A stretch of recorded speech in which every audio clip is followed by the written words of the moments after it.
Praise the Lord, praise the Lord, praise the Lord, praise the Lord, praise the Lord, praise the Lord, praise the Lord, praise the Lord. యేసు ప్రభువా స్తోత్రం స్తోత్రం స్తోత్రం స్తోత్రం స్తోత్రం స్తోత్రం. On చేస్తామా, ప్రార్థన చేస్తాం. పరిశుద్ధుడైన దేవానికి స్తోత్రములు తండ్రి. ఇదిగో ప్రభువా, ఈ పరిశుద్ధ దినమందు నా తండ్రి చిన్న మందగా చేరి నా తండ్రి నేను స్తుతించుండగా మా మధ్యలోనికి దిగి వచ్చి ప్రభువా, నీ వాక్యము పరిశుద్ధమైనది, నీ వాక్యము మమ్మల్ని నా తండ్రి అన్ని విషయములలో తోడుగా ఉండి నడిపించును. నీ వాక్యము వ్యాధులు బలహీనత లేకుండా చేయను. నీ వాక్యం వినినటువంటి బిడ్డలకు క్షేమాభివృద్ధి కలుగును. వారు దేవుని బిడ్డలుగా శుద్ధీకరింపబడుదని ప్రభా సెలవిచ్చిన రీతిగా నీ వాక్యమును ప్రభా నీ బిడ్డలకు నా తండ్రి అనుగ్రహించినటువంటి యొక్క వాక్యమును నీ బిడ్డలు విని వాటి ప్రకారము జీవించడానికి సరిపడే శక్తి బలమును ప్రభా నీ బిడ్డలకు ఒక్కొక్కరికి అనుగ్రహించమని అడుగుచున్నాం. వాక్యం చెప్పబోచుండగా మా చిత్తం కాదు, నీ చిత్తములో ప్రభా నీ వాక్యమును ప్రభా నా తండ్రి పరలోకంలో నుండి షియోనులో నుండి యెరూషలేములో నుండి నూతన యొక్క కృపలో ప్రభా మాకు బయలుపరచినట్లు కృప దయచేయమని మీ దగ్గర రాష్ట్రానికి అప్పగిస్తున్నాం. మీరే భారమించి నడిపించమని యేసయ్య పరిశుద్ధ నామమున అతి వినయంతో బతిమాలి వేడుకుంటున్నాం తండ్రి, ఆమేన్. చూడా, దేవుడు ఇది ఇదమున మనతో మాట్లాడినట్లుగా భూమి మీద ఈ లోకంలో మనం ఉన్నంత వరకు దేన్ని మనం సిద్ధపరచుకోవాలని దేవుడు కోరుకుంటున్నాడంటే ఈ భూమిలో ఉన్నటువంటి ఆస్తి అంతస్తులు కాదు, కానీ పరలోక రాజ్యములో ఉన్నటువంటి ఆ మహిమ కలిగినటువంటి యొక్క ఆ రాజ్యము కొరకై మీరు ప్రయాసపడండి, దాని కొరకై మీరు వనకూర్చుకున్నాడని ప్రభు మనతో చెప్తున్నాడు. అపోస్తలుడైనటువంటి ఒక పౌలు తాను చెప్తున్నాడు. అతడు రాసుకున్నటువంటి యొక్క లేఖనములన్నీ కూడా సంతోషంగా ఒక ఇంట్లో కూర్చొని ఒక సుఖంగా ఒక చోట కూర్చొని రాయలేదు. అతడు శరసాలలో నుండి మనకందరికీ బోధిస్తున్నాడు, రాత మూలకంగా హెచ్చరిస్తున్నాడు విశ్వాసులు.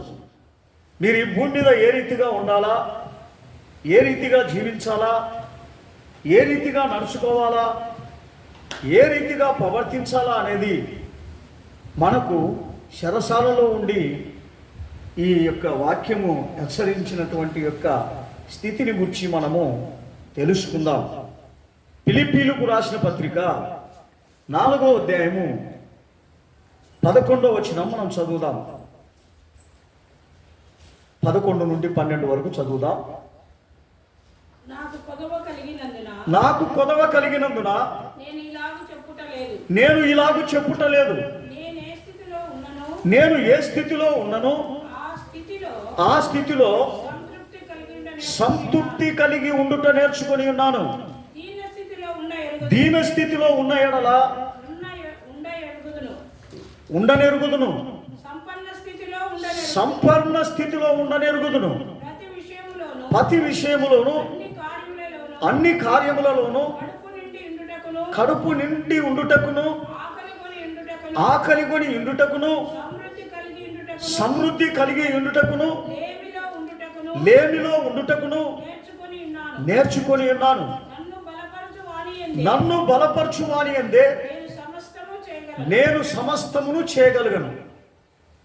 గమనించండి ప్రియమైన వారలారా, తాను ఎవరు బలపరుస్తున్నారు అని చెప్తున్నాడు. దేవుడు అతన్ని బలపరుస్తున్నాడు గనుకనే నేను అన్నీ చేయగలుగుతాను అంటాడు. ఈ లోకంలో మనందరం కూడా తృప్తి కలిగి జీవించాలా అని దేవుడు మనకు హెచ్చరిస్తున్నాడు. ఈ తృప్తి లేని యొక్క జీవితము మనము చేసినప్పుడు అందు నిమిత్తమే ఆయన అంటున్నాడు, ఈ లోకములో ఎన్ని ఉన్నా అన్నీ లయమైపోయేటియే.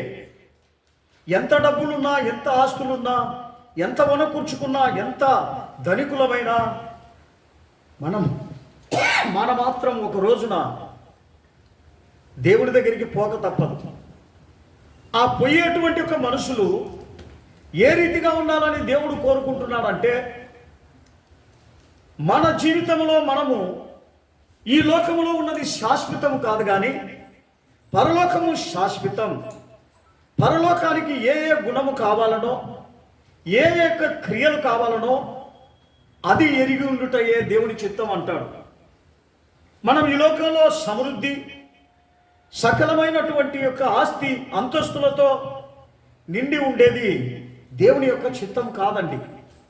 గనక మనం ఇచ్చినది దీనిలో మనము తృప్తిపడుతూ, అదే కాక ఇంకను మనం ఎవరికి పెట్టక, ఎవరికి ఇవ్వక, మనమే దానిని తింటూ, మనమే దానిని అనుభవిస్తూ, అది ధనవంతమైనటువంటి యొక్క స్థితికి సమరూపముగా ఉంటుంది.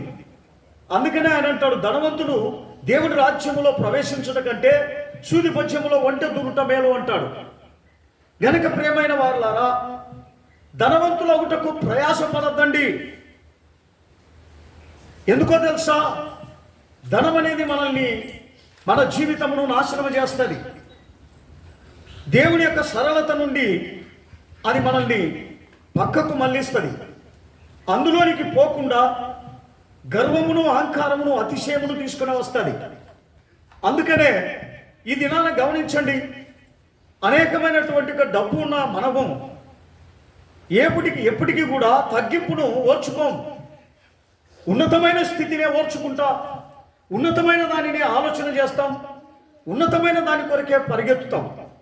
ఉన్నతమైన దాని ఎందే మన కన్నులు ఉంటాయి, కానీ దీన స్థితి ఎందు కన్నులు ఉండవు, ఆ బుద్ధి ఉండదు. అందుకనే అపోస్తలుడైన పౌలు చెప్తా ఉన్నాడు, నేను బీద పరిస్థితిలో ఉన్నప్పటికీ దానిని కూడా నేను సక్రమంగా బాధపడకోకుండా దానిని కొనసాగించేవాడనై ఉన్నాను. సంపన్న స్థితిలో ఉన్నప్పటికీ కూడా దానిలో అది ఉంది అని చెప్పి దాని ప్రకారము గర్వము, అహంకారముతో ఉండను, నేను ఏమాత్రము ఆశపడను అని చెప్తా ఉన్నాడు. గమనించండి ప్రియమైన వారులారా, ఈ చివరి దినాలలో మనం ఉన్నాం. మన యొక్క గుణగణాలు ఎవరి కొరకు ఉండాలని దేవుడు కోరుకుంటున్నాడంటే, ప్రభు కొరకే నీ యొక్క గుణం ఉండాలా అంటాడు, ప్రభు కొరకే నీ మనసు ఉండాలా అంటాడు. భూ సంబంధమైన వాటి మీద మనసు ఏమాత్రం ఉండకూడదు అంటాడు. గమనించండి ప్రియమైన వారులారా, ఈ చివరి దినాల్లో మనం అనుకుంటాం డబ్బు లేనిది ఏమీ చేయలేమని. కానీ గమనించండి, ఆ డబ్బు ఉన్నట్లయితే మనం ఏదైనా చేయొచ్చు. అది దేవునికి ఇష్టం కాదు కదా. ఇష్టం లేనిది, దేవునికి ఇష్టం లేనిది మనం ఎందుకు చేయాలి? అందుకని ఆయన అంటున్నాడు, 1 తిమోతికి రాసిన పత్రిక 6వ అధ్యాయము 6 నుండి 8 వరకు చదువుదాం. 6వ అధ్యాయము 1 తిమోతి 6 నుండి 8 వరకు చదువుదాం. సంతృప్తి సహితమైన దైవభక్తి గొప్ప లాభ సాధనమై ఉన్నది. మనం ఈ లోకములోనికి ఏమి కాలేదు, దీనిలో నుండి ఏమీ తీసుకొని పోలేము. కాగా అన్న వస్త్రములు కలిగిన వారమై ఉండి వాటితో తృప్తి పొంది ఉందుము. గమనించండి, 8 వరకు ఏమంటున్నాడు? ఈ లోకములో ఏమి కావాలా అంటున్నాడు? అన్న వస్త్రములు చాలు, నువ్వు దానిలో తృప్తిపడు, నేను నీకు ఏమి ఇస్తానంటున్నాడు ఆయన? సమృద్ధి అయినటువంటి యొక్క జీవితమును నీకు ఇస్తానంటున్నాడు. ఈ భూమిలో ఉన్నటువంటి యొక్క మనం లేదయ్యా, ఈ భూమిలోనే నేను సమృద్ధిగా ఉండాలని మనము కోరుకోకూడదు అంటున్నాడు. అది దేవుడు ఇచ్చే తీసుకోవచ్చు. దేవుడు మనల్ని ఏ స్థితిలో పెట్టినాడో ఆ స్థితిని అనుసరించి నడచాలని మనకి వాక్యం చెప్తా ఉన్నాడు. గమనించండి ప్రియమైన వారులారా, మనం ఈ స్థితిని విడిచి ఒక పెద్ద స్థితికి పోవాలని అపేక్షతో, ఆశతో మనం వెళ్ళేటప్పుడు మనం లోకాశ ఉందని దేవుడు హెచ్చరిస్తున్నాడు. అందుకనే ఉన్నదానిలో తృప్తి పడమని ఎందుకు చెప్తా ఉన్నాడు? ఈ లోకములోనికి ఏమి తీసుకొని రాలేదు. మనం వెళ్ళేటప్పుడు కూడా ఏమి తీసుకొని పోకుండానే వెళ్ళాలా అంటాడు. అప్పుడు గమనించండి, మనకు సమృద్ధిగా ఉందనుకోండి, అది తీసుకొని పోవాలని ఆశ పుడుతుంది. మన ఆస్తి అంతస్తులు అన్నిటిని కూడా మనతో కూడా తీసుకొని పోవాలని ఆశ పుడుతుంది. అటువంటి ఆశ దేవునికి విరుద్ధమైనది. ఆ ఆశతోనే ఈ లోకంలో చనిపోయే స్థితికి వచ్చినప్పటికీ కూడా ధనవంతులు ఇంకా నేను బతకాలి, ఇంకా నేను అణగవించాలి అని ఆశపడుతూ ఉంటారు. గమనించండి ప్రియమైన వాళ్ళారా, అది ఎంత దౌర్భాగ్యమో, అది ఎంత భయంకరమైనటువంటి యొక్క స్వభావమో దాని గురించి మనం ఆలోచన చేయాలి. మరి వారి యొక్క జీవితంలో డబ్బు ఉన్నప్పటికీ కూడా దాని మీద ఆశ ఉంటుంది, కానీ మరి దేని మీద ఆశ ఉండదు. చనిపోయేటప్పుడు కూడా దాని మీదనే ఆశ ఉంటుంది, కానీ మరి దేని మీద ఆశ ఉండదు. అందును బట్టి దేవుడు అంటున్నాడు, నువ్వు వచ్చినటువంటి యొక్క స్థితి ఏంటి, నువ్వు ఈ భూమి మీదకి వచ్చినటువంటి యొక్క స్థితి ఏమిటి? ఏమి లేని స్థితిలో వచ్చినావు. పోయేటప్పుడు కూడా నేను ఏమి లేని స్థితిలోనే వెళ్తాననే నిశ్చయత నీ జీవితం అంతా అలాగ ఉండాలని దేవుడు సెలవిస్తున్నాడు. ఈ లోకంలో మనుషులు అలా ఉన్నారా? ఎంతో ఉన్నప్పటికీ కూడా ఇంకా కావాలా, ఇంకా కావాలా, ఇంకా కావాలా అని వారి జీవితాన్ని దేవునికి విరుద్ధముగా మార్చుకొని వాళ్ళు సంపద కొరకే ప్రయాసపడుతున్నారు. మరి వ్యర్థమైన దాని కొరకే పరిగెత్తుచున్నారు అని అపోస్తలుడైనటువంటి పౌలు మనకి హెచ్చరిస్తూ ఉన్నాడు. అదే ఎబ్రీయులకు రాసిన పత్రిక 13వ అధ్యాయము 5వ వచనం చదువుదాం. 13:5. ధనాపేక్ష లేని వారై మీకు కలిగిన వాటితో తృప్తి పొంది ఉండుడి. నిన్ను ఎంత మాత్రమును విడువను, నిన్ను ఎడబాయను. ఎప్పుడు నిన్ను ఏమాత్రమును విడువను, ఎడబాయను అని ఎప్పుడు చెప్తా ఉన్నాడు? ధనాపేక్ష లేని వారంగా మనం ఉన్నప్పుడు, ధనాపేక్ష కలిగి ఉన్నప్పుడు నిన్ను ఆయన ఏం చేస్తాడంట? ఎడబాసి ఉంటాడు. ఎందుకు? ఈ లోకము నాది కాదు, లోకంలో ఉన్న వస్తువులు నాది కాదు, లోకంలో ఉన్న డబ్బు నాది కాదు. మరి నీకే గుణం ఉండాలి? ఆ వ్యామోహమును విడిచి పరలోక రాజ్యములో నేను ఏ రీతిగా ఒంటరిగా వచ్చినానో తిరిగి నేను ఒంటరిగానే వెళ్తాను. గనుక ఒంటరిగా వెళ్ళేటప్పుడు నాకు ఈ లోకములో ఏమీ ఉండకూడదు, నేను ఒంటరిగానే వెళ్ళాలి దేవుని దగ్గరికి అనే నిశ్చయత నీలో ఉండాలా అని దేవుడు సెలవిస్తున్నాడు. గమనించండి ప్రియమైన వారులారా, ఈరోజు మనం అలాగున్నామా? అలాగ లేము. మనం విస్తారముగా అన్ని సంపాదన చేసుకొని తులదూగుతూ నాకంటే ఈ భూమి మీద మరి ఎవరూ లేడు అని చెప్పుకొనొచ్చు. మనము డంబముగా ప్రవర్తించవచ్చు. మన యొక్క పూర్వస్థితి పరలోక రాజ్యంలో ఉందనేది మర్చిపోయి భూ సంబంధమైనటువంటి వాటి మీదనే మనసు పెట్టుకొని భూ సంబంధమైనటువంటి వాటిలోనే ఆనందపడాలి, ఇక్కడే ఐశ్వర్యము, ఇక్కడే అన్నీ అని చెప్పి మనం ప్రేమపోతున్నాం. దేవునికి స్తోత్రం, హల్లెలూయా. గమనించండి ప్రియమైన వారులారా, దేవుడు చెప్పే ప్రతి మాట అర్థం ఉంది, కానీ మానవుడు చెప్పే ప్రతి మాటకు అర్థం ఉండదు. మానవుడు ఈ లోక సంబంధి కనుక వారి మాటలు, వారి యొక్క ప్రవర్తన ఈ లోక సంబంధమైనది. అయితే పరలోక సంబంధమైనటువంటి దేవుడు పరలోక సంబంధమైన మాటలు మాట్లాడుతున్నాడు. అది మనుషునికి ఇష్టం ఉండదండి. అందుకనే ఈ లోకంలో అనేక మంది ఏదో దేవుని యొక్క సన్నిధానానికి వస్తారే కానీ దేవుని చిత్తం నెరవేర్చేవారుగా ఉండరు. దేవుని యొక్క ఆలోచన ప్రకారము ఉండరు. కానీ దేవుని సన్నిధానంలోకి వస్తారు, కానీ వారి దగ్గర దేవుని చిత్తం ఉండదు, వారి దగ్గర దేవుని ఆలోచన ఉండదు, దేవుని యొక్క పూర్వస్థితి ఉండదు. వారు ఈ లోకమును గురించి ప్రతి మనుషులు దేవుని యొక్క సన్నిధానానికి వచ్చి సంపదను అధికము చేయండి, అనేక రీతిగా మేము ఇంకా సంపదగా అందరికీ కనబడాలా, ఒక ఉన్నతమైన స్థితిలో కనబడాలా అనే మనుషుడు కోరుకుంటాడే కానీ అయ్యా నాకు ఇవన్నీ అవసరం లేదు, నేను ఒంటరిగా వచ్చినాను, ఒంటరిగా పోయేవాడినే, కానీ ఈ లోకంలో నాకు జతలు ఏర్పరిచినావు, భార్యనిచ్చినావు, పిల్లలను ఇచ్చినావు, కానీ వారి కొరకు కాదు నా జీవితం ఈ లోకంలో ఉన్నంత వరకు నువ్వు ఇచ్చినదే చాలు, నువ్వు ఇవ్వనిది నాకు అవసరం లేదని ఏ మనుష్యుడు అనుకోడు. ఆ మనుష్యుడు తన యొక్క హృదయంలో ఉన్నటువంటి యొక్క స్వభావమును ఈ లోకములో అందరికీ తెలిసేటట్లు వెల్లడిపరుస్తూ ఉంటారు. అందుకని ఆయన అంటున్నాడు, నా పిల్లలు నాకు మరుగై ఉంటారు, ఆ మరుగులో నువ్వు జీవించమని మనకు హెచ్చరిస్తున్నాడు. లూకాసు వార్త 3వ అధ్యాయము 14వ వచనం చదువుదాం. లూకాసు వార్త 3:14. లూకాసు వార్త 3:14 చదువుదాం.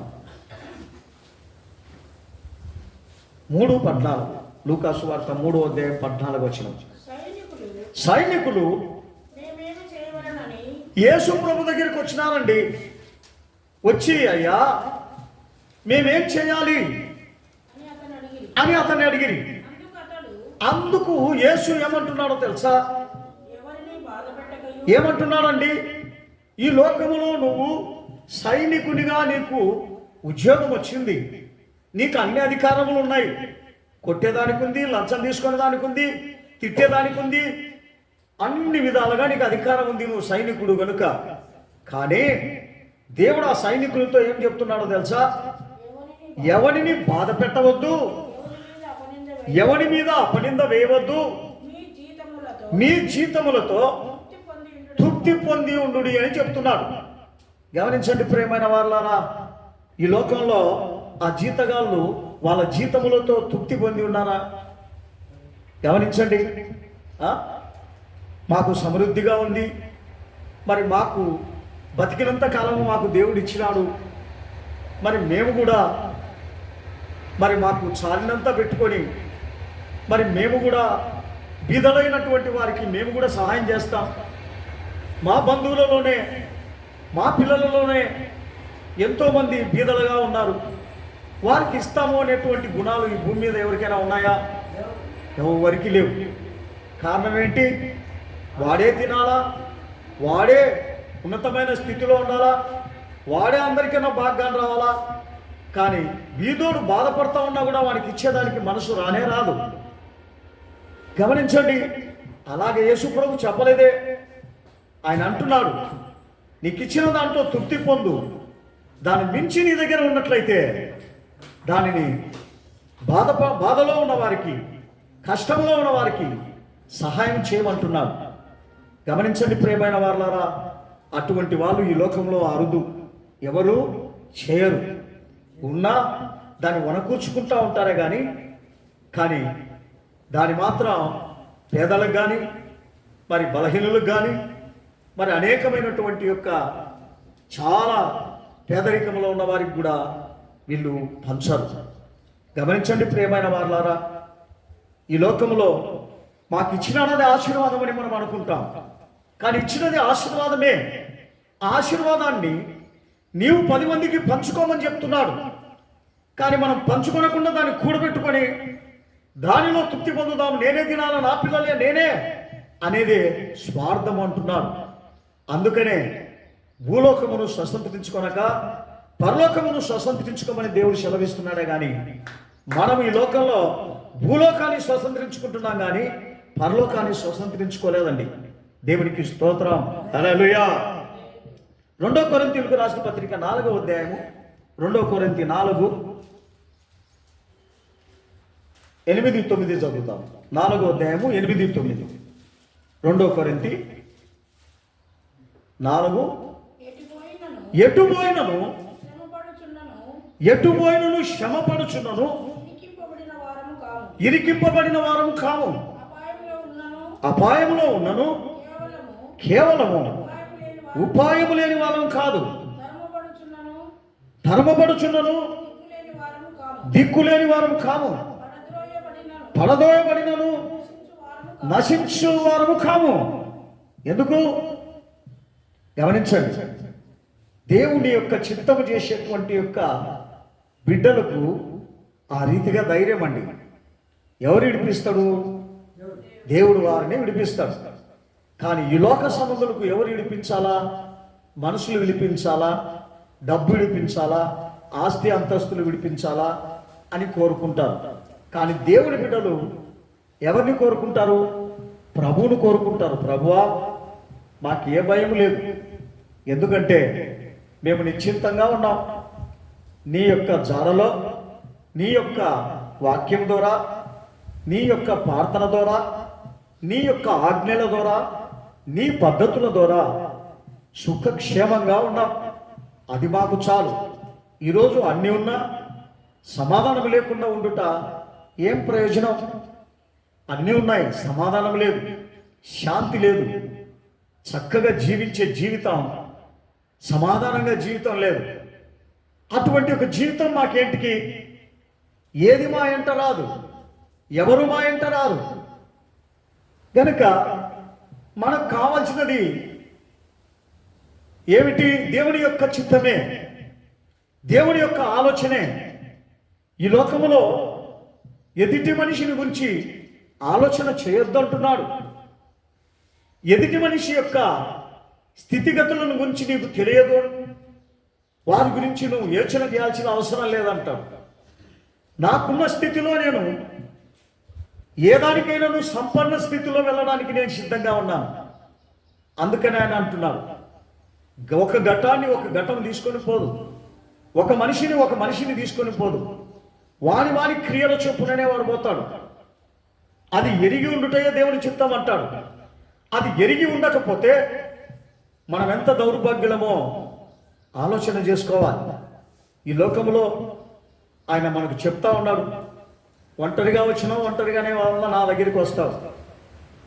గనుక వచ్చేటప్పుడు దేన్ని తీసుకొని రావాలని దేవుడు కోరుకుంటున్నాడు అంటే మంచిని తీసుకురావాలా అంటాడు, యథార్థతను తీసుకురావాలా అంటాడు, న్యాయాన్ని తీసుకొని రావాలా అంటాడు. కలంకము కలమషము కాదండి, దుష్టత్వము దుర్మార్గం కాదండి, అన్యాయము అక్రమము కాదండి తీసుకొని పోవడానికి. ఆ స్థితిలో మనం ఉన్నట్లయితే అది దేవుని యొక్క సన్నిధానానికి చేరదని ప్రభు మనకి హెచ్చరిస్తున్నాడు. అందును బట్టి మనము తీసుకొని పోవాల్సినది ఏదో తెలుసా? మనల్ని పంపుతున్నప్పుడు ఏ కలమషము లేకుండా, కలంకము లేకుండా నిన్ను ఈ లోకానికి పంపినాడు. కానీ తిరిగి వచ్చేటప్పుడు అదే రీతిగా నువ్వు రమ్మని నిన్ను పిలుస్తున్నాడే కానీ ఈ లోకంలో పంపినావు కాబట్టి నేను సుఖపడతా, నా ఇష్టానుసారంగా జీవిస్తా, నా ఇష్టానుసారంగా ఆలోచన చేస్తా, నా ఇష్టానుసారంగా శ్రమ పడతా, నా ఇష్టానుసారంగా వ్యాధి పడతా, నా ఇష్టానుసారంగా ఈ లోకంలో నా బుద్ధి పుట్టినట్లు జీవించి నీ దగ్గరికి వస్తాను అంటే అది దేవుని దగ్గరికి మనం వెళ్ళలేము. అప్పుడు మనం అపరాధములు అవుతాం. ఎందుకంటే నీ చిత్త ప్రకారం నువ్వు వెళ్ళేది దేవునికి అపరాధము. గనుక నువ్వు వెళ్ళేది లాస్ట్కి వచ్చేకల్లా దేవుని చిత్త ప్రకారం నువ్వు వెళ్ళాలని కోరుకోవాలి. అందుకని ఆయన చెప్తున్నాడు, ఇదిగో నేను పంపినది లోకంలోనికి, లోకంలో నువ్వు ఎట్లుండాలనో అది ఎరిగి ఉండాలా అంటాడు. తిరిగి వచ్చేటప్పుడు కూడా ఎరిగి ఉండాలా. ఉన్నటువంటి సుఖభోగములతోనే కాదు నువ్వు రావాల్సింది. ఏ దానితో రావాలా? మంచి చెడ్డలను వివేచించు, మంచిది ఏదో అని యోచన చేయి, దానిలో నా దగ్గరికి రమ్మంటున్నాడు. దాని కొరకు మనము ఎదురు చూడాలా అంటాడు. అదే 2 కొరింథీయుల 6వ అధ్యాయము 4 నుండి 10 వరకు చదువుదాం. 4 నుండి 10 వరకు, 6వ అధ్యాయము 4 నుండి 10 వరకు. 2 కొరింథీ శ్రమల యందును, ఇబ్బందుల యందును, ఇరుకుల యందును, దెబ్బల యందును, శరసాలలోను, అల్లరిలలోను, ప్రయాసములలోను, జాగారములలోను, ఉపవాసములలోను మిగుల ఓర్పు కలిగిన వారమై పవిత్రతతోను, జ్ఞానముతోను, దీర్ఘశాంతముతోను, దయతోను, పరిశుద్ధాత్మ వలన నిష్కపటమైన ప్రేమతోను, సత్యవాక్యము చెప్పుట వలనను, దేవుని బలము వలనను, కుడి ఎడమల నీతి ఆయుములను ధరించుకొని ఘనతల వలన, సుకీర్తి దుష్కీర్తి వలన దేవుని పరిచారకులమై ఉండి అన్ని స్థితిలలో మమ్మలను మేమే మెప్పించుకొనుచున్నాము. గమనించండి ప్రియమైన వాళ్ళారా, దేని యందు అతిశయమందు కాదు, అహంకారమందు కానీ, గర్వమందు కానీ, డంబమందు కానీ మేము మెప్పింపబడలేదు. తగ్గింపులో మెప్పింపబడాలని దేవుడు కోరుకుంటున్నాడు. ఈ లోకము యొక్క స్నేహము డంబం, ఈ లోకము యొక్క స్థితిగతులు అంతా కూడా అహంభావం. ఆ దానిలో నా పరిచరకులు ఉండకూడదని మనల్ని మనము తగ్గించుకొని ఎప్పుడు మనల్ని దేవుని యొక్క ముఖ దర్శనము మనము చూస్తుండాలి, దేవుడు మనల్ని చూస్తూ ఉండాలనే నిశ్చయత మనలో ఉండాలి. అదే దేవుడు చెప్తున్నాడండి. ఈ లోకంలో బతికేది పెద్ద గొప్ప సంగతి కాదు. ప్రతి దినము నన్ను చూడు. నన్ను చూడాలంటే నీ దగ్గర ఏముండాలి? డంబం కాదండి, అతిశయం కాదండి, అహంకారం కాదండి, దీనస్థితి, దయాలత్వము, దీన గుణములు మనము ధరించుకోవాలి. ఆ దీనుని గుర్చే ఆయన, దీనుడు ఎక్కడున్నాడో, నలిగిన హృదయం కలిగిన వాడు ఎక్కడున్నాడో వానే దృష్టికరించి నేను చూస్తున్నాను అంటున్నాడు. అటువంటి దీనస్థితికి మనము రావడానికే మనము ప్రయాసపడాలా అంటున్నాడు. ఆ దీనస్థితికి మనము రాకుండా ఉన్నట్లయితే ఆయన ఎప్పుడు చూస్తాడు మనల్ని? ఎప్పుడు కనుక్కుంటాడు మనల్ని?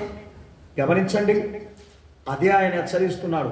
అదే 2 కొరింథీ 11వ అధ్యాయము 23 నుండి 27 వరకు. 2 కొరింథీలు 11వ అధ్యాయము 23, 27 వరకు. వారు క్రీస్తు పరిచారకుల ఎర్రివాని వలె మాట్లాడుచున్నను, నేను ఎక్కువగా మరి క్రీస్తు పరిచారకును మరి విశేషముగా ప్రయాసపడితిని.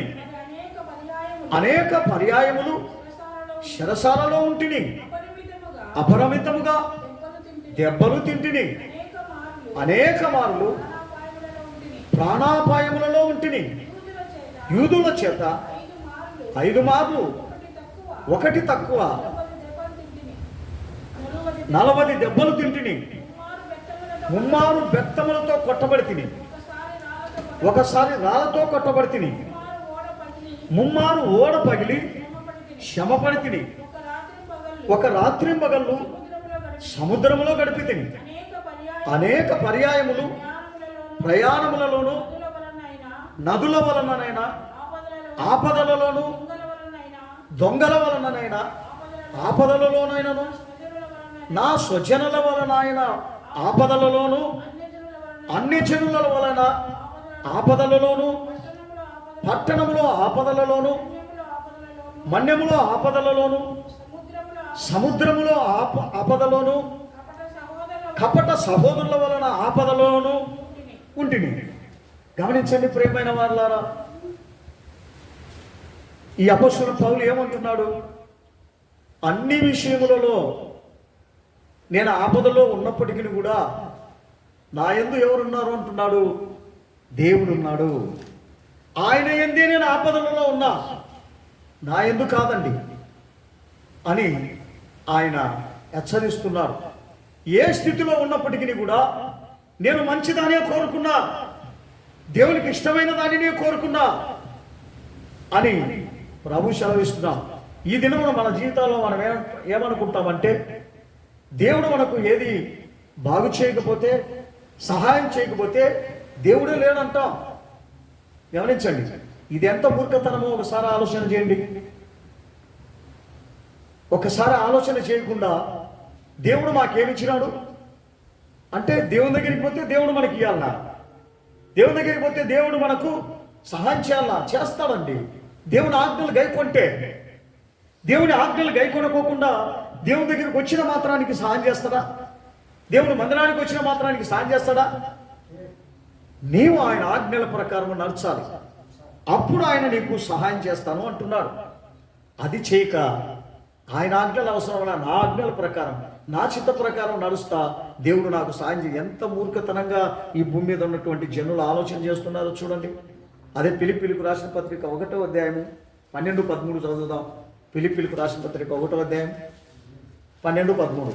సహోదరులారా, సహోదరులారా, నాకు సంభవించినది సువార్త మరి ఎక్కువగా పబులమగుటకే సమకూడనని మీరు తెలుసుకొనగోరుచున్నాను. ఎలాగనగా నా బంధకములు క్రీస్తు నిమిత్తమే కలిగినవని ఆ తేతోర్యమును సేనలోని వారికందరికి తక్కిన వారికందరికి స్పష్టమని వారికి తెలిసింది. ఈయన పడుతున్నది ఎవరి కొరకు తెలుసా? తన కొరకు కాదు. ఎవరి కొరకు?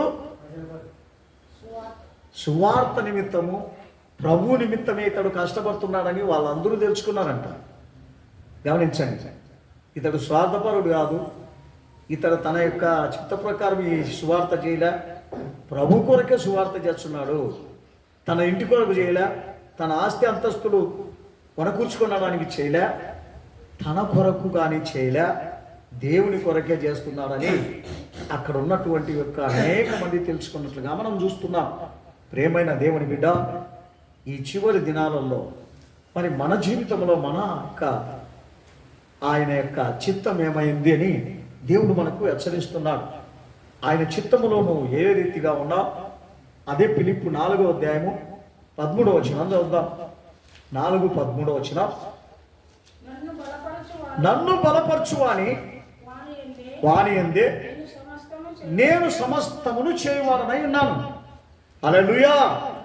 గమనించండి, ఎవరు ఆయన్ను బలపరుస్తున్నాడు? దేవుడు. గమనించండి, అందుకని ఆయన అంటున్నాడు, ప్రభా నేను ఉద్యోగం చేసి నేను బలపడలే, నేనేదో వాళ్ళతో ఈయనతో ఇప్పించుకొని నేను బలపడలే, కానీ నీ యందు నేను బలపడుతున్నాను. నీ సంతోషము నాలో పరిపూర్ణమైతా ఉంది. నీ యొక్క చిత్తము నాలో ఎదిగేది అది చాలు, కానీ నాకు ఈ లోక సంబంధమైనటువంటి ఆశీర్వాదాలు ఏమీ అవసరం లేదు. పరలోక సంబంధమైన ఆశీర్వాదము నాకు చాలు. దాని కొరకే నా ప్రయాసం ప్రభు అని అతడు అన్నిటినీ వదిలిపెట్టినట్లుగా మనం చూస్తూ ఉన్నాం. దేవునికి స్తోత్రం.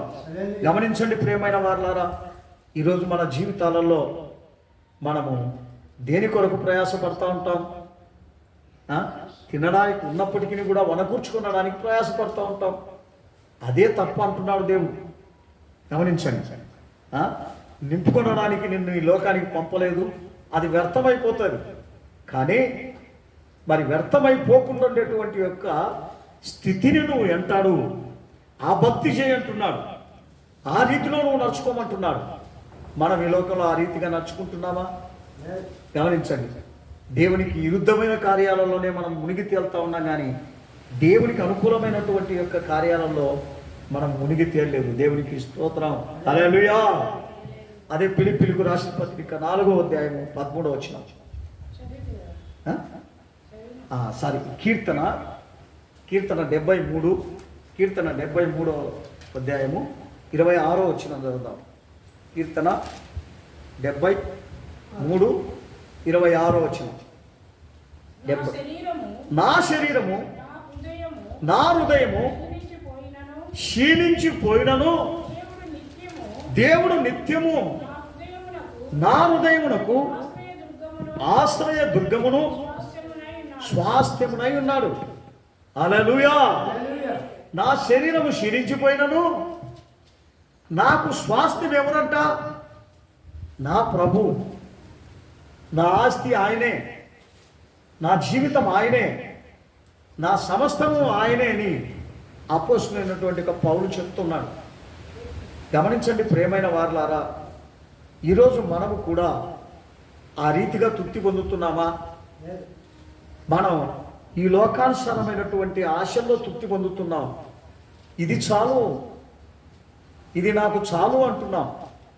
కానీ అది వచ్చిన తర్వాత ఇంకొకటి కావాలంటాం, అది వచ్చిన తర్వాత ఇంకొకటి కావాలంటాం. మన ఆశ పైకి పోతా ఉంది కానీ తగ్గుకు రాలేదు. ఎదగాలని చూస్తున్నాం కానీ నాకు ఆ ఎదిగి ఏం ప్రయోజనం ప్రభా? నీలో ఎదిగితే నాకు అంతకన్నా భాగ్యం ఏముంది అనేటువంటి యొక్క గుణాలు మన దేవుని ఎదుట పెట్టలేదు. అందుకనే ఆయన అంటున్నాడు, చాలు అనేటువంటి ఒక స్థితి మనకు రావాలా అని అంటున్నాడు. అందుకనే ఆయన అంటున్నాడు, యెషయా 40వ అధ్యాయం 31వ వచనంలో, యెషయా 40:31 వచనం. యెహోవా కొరకు ఎదురు చూసువాడు ఏం పొందుతాడంట? నూతనమైన బలం పొందుతాడంట. వారు పక్షిరాజుల వలె రెక్కలు చాపి పైకి ఎగిరిపోతారంట, అలయగా పరిగెత్తుతారంట, సొమ్మశిల్లక నడుస్తారంట. హల్లెలూయా. గమనించండి ప్రియమైన వారలారా, అది దేవుని బిడ్డలకు ఉన్నటువంటి యొక్క స్థితి. అందుకనే వాళ్ళు దేనిని ఎదురు చూస్తున్నారు? ప్రభు ఆజ్ఞలు, ప్రభు చిత్తం, ప్రభు యొక్క గుణగణాలలో పెరగడమే ఆ బిడ్డలకు ఆశ. కానీ ప్రభు యొక్క చిత్తమును మనం ఎరగక మన యొక్క ఇష్ట ప్రకారం మనం పరిగెత్తినాం అనుకోండి, ఏం ప్రయోజనం వస్తుంది చెప్పండి చూద్దాం. పరిగెత్తి పరిగెత్తి లాస్ట్కి ఎక్కడ పోతాం? మనం అగ్నిగుండంలోనికి వెళ్తాం. ఎందుకు ఎందుకు వెళ్తాం అగ్నిగుండంలోనికి? మనం పరిగెత్తేది ఈ లోకానికే, పరలోకానికి కాదు. పరలోకానికి పరిగెత్తమంటున్నాడు కానీ ఈ లోకం కొరకు, నీ పొట్ట కొరకు, నీ ఆస్తి కొరకు, నీ అంతస్తుల కొరకు పరిగెత్తమని చెప్పలేదు దేవుడు. ఎవరి కొరకు పరిగెత్తమంటున్నాడు? నీతి కొరకు పరిగెత్తు, యథార్థత కొరకు పరిగెత్తు, నిజాయితీ కొరకు పరిగెత్తు, మంచితనానికి పరిగెత్తు, న్యాయం కొరకు పరిగెత్తమని మనకు దేవుడు దేవుని పిల్లలకు బోధిస్తున్నాడు. దేవునికి స్తోత్రం. హల్లెలూయా, హల్లెలూయా. గమనించండి ప్రియమైన వారలారా, అదే 2 కొరింథీయులకు రాసిన పత్రిక 12వ అధ్యాయము 8వ వచనం. 12:8. 2 కొరింథీ 12వ అధ్యాయము 8వ వచనం. అది నా యొద్ద నుండి తొలగిపోవాలనని దాని విషయమై ముమ్మారు ప్రభువును వేడుకొంటిని. ఏందది? గమనించండి ప్రియమైన వారలారా, ఇతనికి ఒక కంటి జబ్బు ఉండేది. కన్నులో ఎప్పుడు బూసులు కట్టేది, బాధించేది. ఆ బాధిస్తున్నటువంటి యొక్క ఆ వ్యాధి, ఆ బలహీనతను గురించి ముమ్మారు దేవుణ్ణి వేడుకున్నప్పుడు ఆయన ఏమంటున్నాడు? 10వ వచనంలో ఏమంటున్నాడు? ఆయన దేవుడు ఏమంటున్నాడు? నా కుమారుడా, బలహీనతను గురించి యోచన చేయొద్దు, ఆ వ్యాధిని గురించి యోచన చేయొద్దు, నా కృప నీకు చాలు, నా కృప నిన్ను కాపాడుతుంది అని అతడు జవాబిస్తున్నాడు దేవుడు. అందుకనే అపోస్తలుడైన పౌలు తన్ను తాను ఏమనుకుంటున్నాడు? ఈ యొక్క పిశాచి నాకు ఉండడం మంచిదే.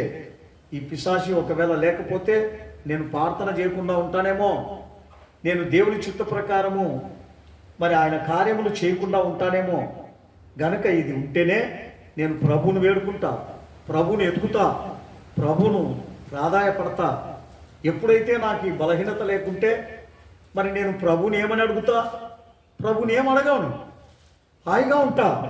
కావాలంటే మర్చిపోవడం కూడా మర్చిపోతా. అందుకని నాకు ప్రభు దినము జ్ఞాపకం చేయాలంటే నాకు ఈ బలహీనత అవసరమని అపోస్తలుడైన పౌలు హెచ్చరిస్తున్నాడు. దేవునికి స్తోత్రం. గమనించండి ప్రియమైన వారలారా, ఈ దినమున మన జీవితాలలో మనం ఆ రీతిగా తృప్తి పడేటువంటి ఒక గుణం ఉందా? ఆయన అంటున్నాడు, రోమీయులకు రాసిన పత్రిక 8వ అధ్యాయము 37వ వచనం. రోమా 8:37. అయినను మనలను ప్రేమించిన వారి ద్వారా మనము వీటన్నిటిలో అత్యధిక విజయం పొందుచున్నాం. ఏమంట? ఎవరు మనల్ని ప్రేమిస్తున్నాడు? దేవుడు. ఎందుకు ప్రేమిస్తున్నాడు? మనం విజయం పొందాలని.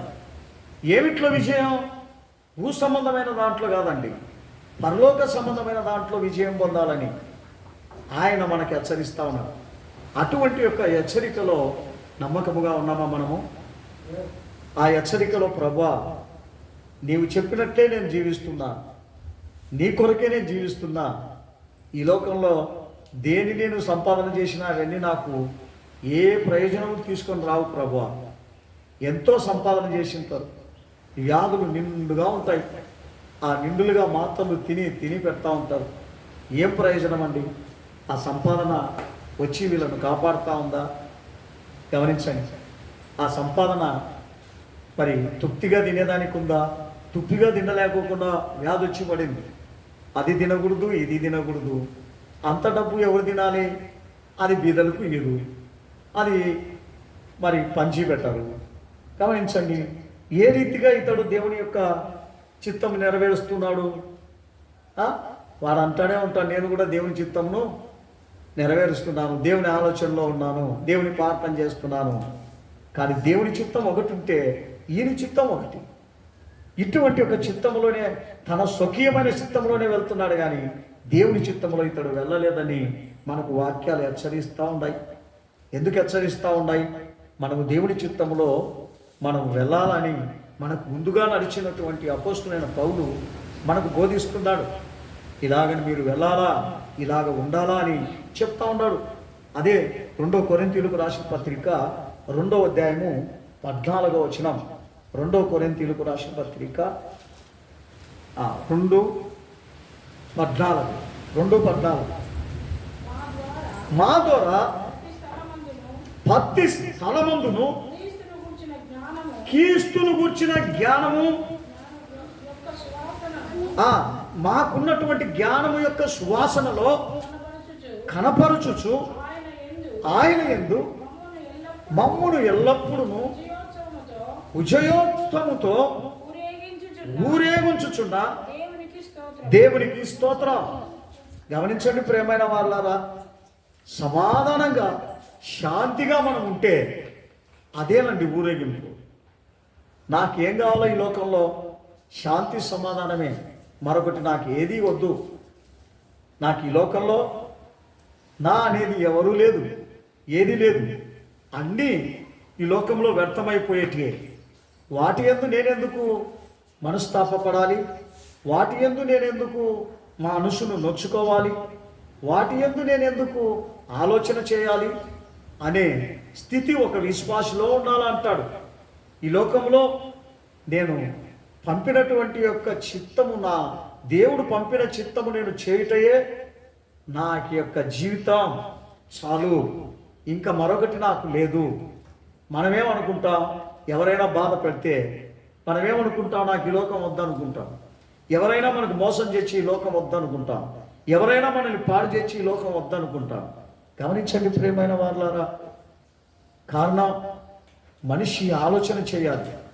ఈ లోకంలో నేనున్నది ప్రభు నిమిత్తము అనేటువంటి నిశ్చయత నీలో ఉంటే నిన్నెవరు చెడపరు, నిన్నెవరు పాడు చేయరు, నిన్నెవరు బాధ పెట్టరు. నువ్వు ప్రభునే చూడాలి. ప్రభువును చూస్తూ ఉంటే నీకు సంతోషము, సమాధానము ఉప్పొంగుతుంది, విజయోస్తము నీ మీద ఉంటుంది. ఎప్పుడైతే నువ్వు ప్రభువును చూడకుండా మనుషుల ఆలోచన చూసినట్లయితే నీకు బాధ తప్ప మరొకటి ఉండదు, దిగులు తప్ప మరొకటి ఉండదు. వాటిని విసర్జిస్తాం. అదే 2 కొరింథీయులకు రాసిన పత్రిక 3వ అధ్యాయము 4 నుండి 6 వరకు చదువుదాం. ముగిస్తా నేను.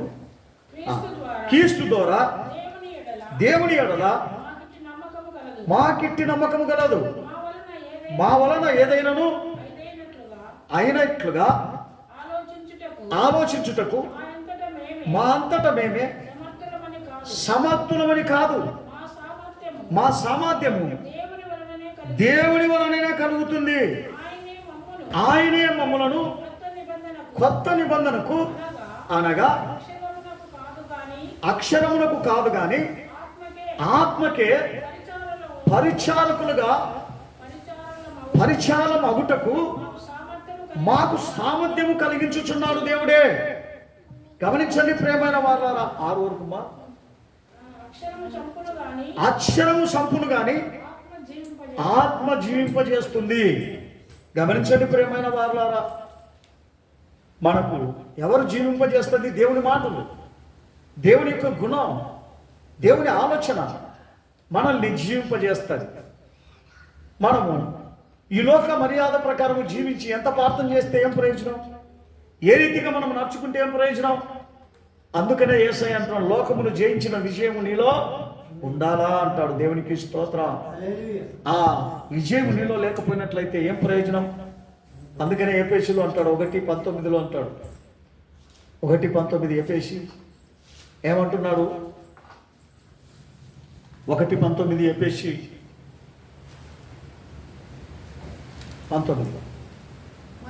మరియు మీ మనోనేత్రములు ఎలిగింపబడినందున ఆయన మిమ్మల్ని పిలిచిన పిలుపు వలన నిరీక్షణ ఎట్టిదో పరిశుద్ధులలో ఆయన స్వాస్థ్యము యొక్క గుణాతిశయములు ఎట్టిదో ఆయన క్రీస్తునందు వినియోగపరిచిన బలాతిశయమును బట్టి విశ్వసించు మనయందు ఆయన చూపుచున్న తన శక్తి యొక్క అపరిమితమైన మహాత్మ్యం ఎట్టిదో మీరు తెలుసుకోవలనని మన ప్రభు అయిన యేసుక్రీస్తు యొక్క దేవుడైన మహిమా స్వరూపియగు తండ్రి తన్ను తెలుసుకొనుటయందు మీకు జ్ఞానమును ప్రత్యక్షత గల మనస్సు అనుగ్రహించినట్లు నేను నా ప్రార్థనల యందు మిమ్ములను గుర్చిన విజ్ఞాపనలు చేయుచున్నాను. గమనించండి ప్రియమైన వాళ్ళారా, దేని గురించి? ఒక మనిషి దేవుని కొరకు ప్రయాసపడేదానికి నా ప్రార్థన అంటున్నాడు. ఒక మనిషి తనలో మార్పు చెందడానికే నా ప్రార్థన అంటున్నాడు. అతడు ఏదో ఆశీర్వాదం కొరకు కాదండి, అతడు ఏదో ఉన్నతమైన స్థితికి వెళ్ళాలని కాదండి, అతడు గొప్పవాడే కావాలని కాదండి ప్రార్థన. ఏ ప్రార్థన దేవుడు చేస్తున్నా? అపోస్తలుడైన పౌలు చేస్తున్నాడు దేవునికి. తనలో ఎదుటి మనిషి అతడు పరిపూర్ణత చెంది ప్రభువుకు సిద్ధపడాలనేటువంటి యొక్క నిశ్చయతతో ఇతడు ప్రార్థన చేస్తూ ఉన్నాడంట. గమనించండి, నాకు ఆస్తి కావాలా ప్రభా, నాకు అంతస్తులు కావాలా ప్రభా, నాకు సుఖభోగాలు కావాలా ప్రభా, నాకు మంచి ఆరోగ్యం కావాలా ప్రభా అని ఆయన ఏ రోజు కూడా దేవుని అడగలేదు. కానీ ఎదుటి మనిషి అతడు మారాల ప్రభా, అతని జీవితం మార్చుకోవాల ప్రభా, అతని పద్ధతులు మార్చుకోవాల ప్రభా అని అతడు సంపూర్ణుడు అగుటగే నా చిత్తం అంటున్నాడు. ఇటువంటి యొక్క స్థితిలో ఇతడు సేవ చేసినట్లుగా మన జీవితంలో మనం కూడా ఎదుటివారు మార్పు చెందాలి. గమనించండి, అదే దేవుని యొక్క చిత్తం.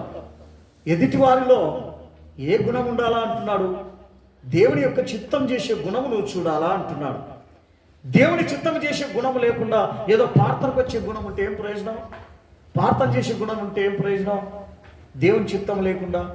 అందుకని ఆయన అంటాడు, ప్రభా నీ చిత్తం అతనిలో పరిపూర్ణత కావాలా ఇతరులలో, అది నాకు సంతోషం, అది నాకు ఆనందం అంటున్నాడు. ఆనందము లేని చోట నేను బలహీనున్నే అంటాడు. అందుకని మనం బలం పొందడానికే ప్రభు యొక్క చిత్తములో నడవాలని దేవుడు కోరుకుంటున్నాడు.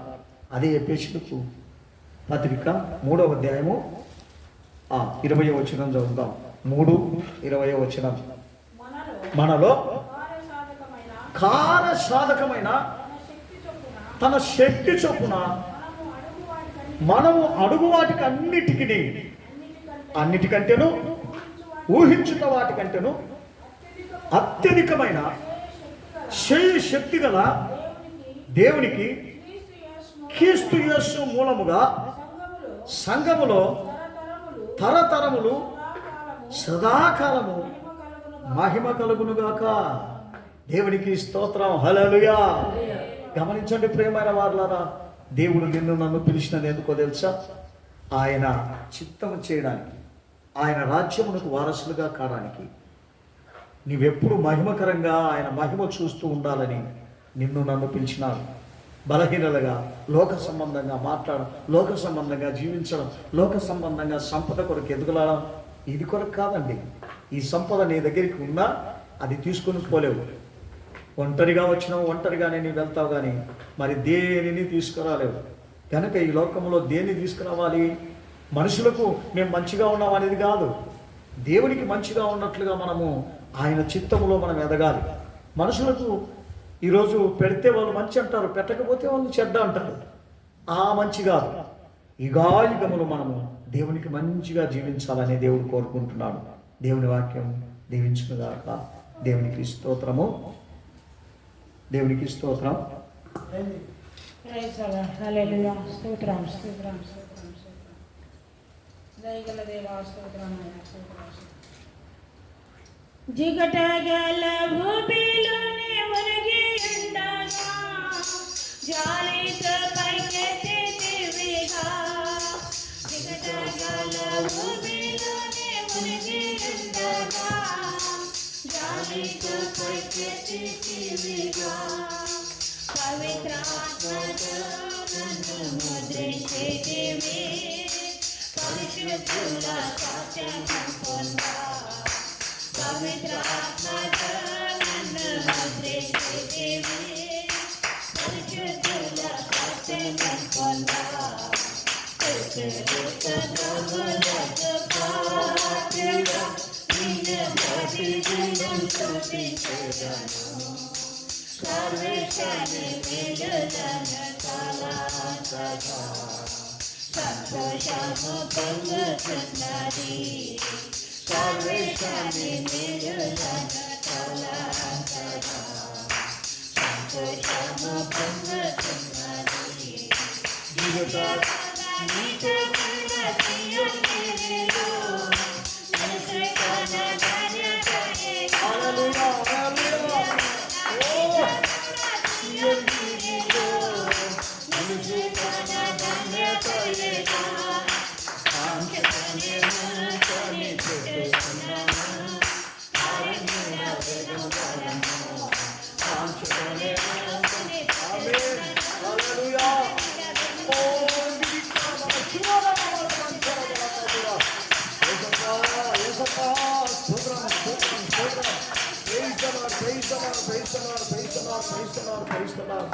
ప్రేమైన దేవుని బిడ్డ, ఎదురు చూసే అనుభవం నీకు కావాలి. ఆయన నాతో కూడా ఉండాలి, ఆయన నాతో కూడా మాట్లాడాలి, ఆయన నాతో కూడా నడవాలి. ఆ చింత నీ దగ్గర ఉందా? గమనించండి ప్రేమైన వాళ్ళని, నాతో కూడా ప్రభు ఉండాలని నీ చిత్తము, ఆలోచన, ఆశ ఉందా? నా ప్రభు నాతో నడుస్తున్నాడు, నేను ఆయనతో నడుస్తున్నాను కనుక ఆయన నాతో కూడా నడుస్తున్నాడని నీ చిత్తం ఉందా నీ దగ్గర? అది దేవునికి ఇష్టమైనది. ఆ ఇష్టమైన కార్యములు మనము చేసి దేవునితో యుగాయుగములు పొందడానికి నిన్ను నన్ను పిలిచిన, ఏదో దేవుని సన్నిధానానికి వచ్చి దేవునితో ఆశీర్వాదము పొందుకుందాం, ఇచ్చాడేమో అని ఎదురు చూడడం కాదు. ఆయన ఈ లోకంలో అన్నీ నీకు ఇస్తాడు, కానీ ఆయన చిత్తం చేస్తే, ఆయన చిత్తం చేయకపోతే నీకు ఇస్తాడా? కనుక ఆయన చిత్తం చేసేటువంటి బిడ్డలుగా మనం తీర్చబడదాం. ప్రార్థన చేస్తాం. కృపా కనికరము గల దేవా, మీకే స్తోత్రం స్తోత్రం స్తోత్రం స్తోత్రం నాయన. సర్వోన్నతుడ సర్వ సృష్టికర్త, మీకే స్తోత్రం అయా స్తోత్రము తండ్రి. ఇంతవరకు కూడా ఆత్మస్వరూపిణిగా మా మధ్యలోనికి వచ్చి ప్రభా మాతో మాట్లాడిన వాక్యం బట్టి కూడా మీకే స్తోత్రం నా ప్రభా. అవునా, తన యొక్క వాక్యము వెలుగులో ప్రభా మమ్మల్ని మేమునైనా పరిశోధించుకొని పరీక్షించుకునే కృపను మాకు దయచేసినందుకు కూడా స్తోత్రం ప్రభా. దయగల దేవా యేసయ్యా, మీకే స్తోత్రం నా తండ్రి. అవును ప్రభా నాయన, మేము ఏ స్థితిలో ఉన్నాను కూడా ప్రభా నైనా ఆ యొక్క స్థితిలో ప్రభా నిన్ను మహిమపరిచే కృపను మాకు దయచేయమని వేడుకొలుస్తున్నాం నా స్తోత్రం నా తండ్రి. అవునా ప్రభా, మోసులైన పౌలు చెప్పిన రీతిగా నా తండ్రి సంపన్న స్థితిలోను లేని స్థితిలో ఉన్నప్పటికీ కూడా నైనా నీ యొక్క నామమును మహిమపరిచినారు తండ్రి. ఆ రీతిగా మేము కూడా నా తండ్రి ప్రభా ఈ లోకంలోనికి ఏమీ తీసుకొని రాలేదు, నేను ఏమీ కూడా తీసుకొని పోలేము కనుక ప్రభా అన్న వస్త్రములు గలవారమై వాటితో తృప్తి పొందమని ప్రభా మీరు సెలవిస్తున్నారు తండ్రి. ఆ రీతిగానైనా మేమందరం కూడా నడుచుకునే కృపను కూడా మాకు దయచేయమని వేడుకొలుస్తున్నాము నా స్తోత్రం నాయన. వచ్చిన బిడ్డలను ఒక్కొక్కరిని ప్రభా పేరు పేరును ఆశీర్వదించండి, బలపరచండి ప్రభా. విన్న వాక్యాంశంగా ప్రతి ఒక్కరు కూడా నైనా నడుచుకోవడానికి సహాయం చేయమని కూడా వేడుకొలుస్తున్నాము నా తండ్రి. ఇక బిడ్డ నా తండ్రి ఆలోచితం యొక్క సన్నిధానములు కనబడుతున్నారు ప్రభా. హృదయములను పరిశోధించే దేవుడు కనుక నా తండ్రి వారి హృదయాలు వచ్చిన ప్రకారం కూడా నైనా వారికి నిలబడడానికి కూడా సహాయం చేయమని కూడా వేడుకొలుస్తున్నాము నాయన. సంఘమును కూడా మీరు ఆశీర్వదించండి, దీవించండి నాయన. ఇంకా అనేకమైన ఆత్మలు రక్షణ పొందడానికి కూడా సహాయం చేయండి ప్రభా. మీ కడవరి దినముల కనుక నా తల్లి ప్రభా రాగల గురించి నిరీక్షణ గల వారంగా మెలకువ కలిగినైనా ప్రార్థించే ఆత్మలు మాకు దయచేసి వేడుకొంచున్నాం తండ్రి. మా సన్నిధిలో ఉన్నటువంటి కుటుంబాలను కూడా ప్రభావ మీరు ఆశీర్వాదంగా మార్చండి ప్రభావ. ఏ కుటుంబంలో ఎలాంటి సమస్యలు ఉన్నాయో ప్రభావ, మేమైతే మంచి ముఖమును చూస్తాం నా తండ్రి. మీరు హృదయమును పరిశోధించే దేవుడు కనుక నా ప్రభావ, వారి యొక్క సమస్యలను, బాధలను, ఇరుకులను, ఇబ్బందులను తొలగించినైనా వారి కుటుంబాలలో శాంతిని, సమాధానమును, నెమ్మదిని సహాయం చేయండి ప్రభావ. దేవా మీకు త్వరగా రాబోతున్న తల్లి, అక్కడ రాగల మహిమల రాకల ప్రభు మేమందరం కూడా నేను నిందానైతులుగాను, నిర్దోషులుగాను, నిష్కలంకులుగా ప్రభావ మీకు నిత్య రాజ్యంలో చేరే కృపను మాకందరికీ కూడా దయచేయమని మా ప్రభుని మా రక్షకుడైన నాథుడైన యేసుక్రీస్తు పరిశుద్ధ నామములో అడిగి వేడుకుంటున్నాం తండ్రి. ఆమేన్. స్తోత్రం, స్తోత్రం, స్తోత్రం. అందరూ దేవునికి స్తోత్రం చేస్తాం. నా ప్రాణమా యెహోవాను నా అంతరంగ సమస్తమైన పరిశుద్ధ నామం, నా ప్రాణమా యెహోవాను ఆయన చేసిన ఉపకారములలో అందరూ దేవునికి స్తోత్రం చేస్తారు. స్తోత్రం, స్తోత్రం. హల్లెలూయా, హల్లెలూయా, హల్లెలూయా. అందరికీ స్తోత్రం. Praise the lord.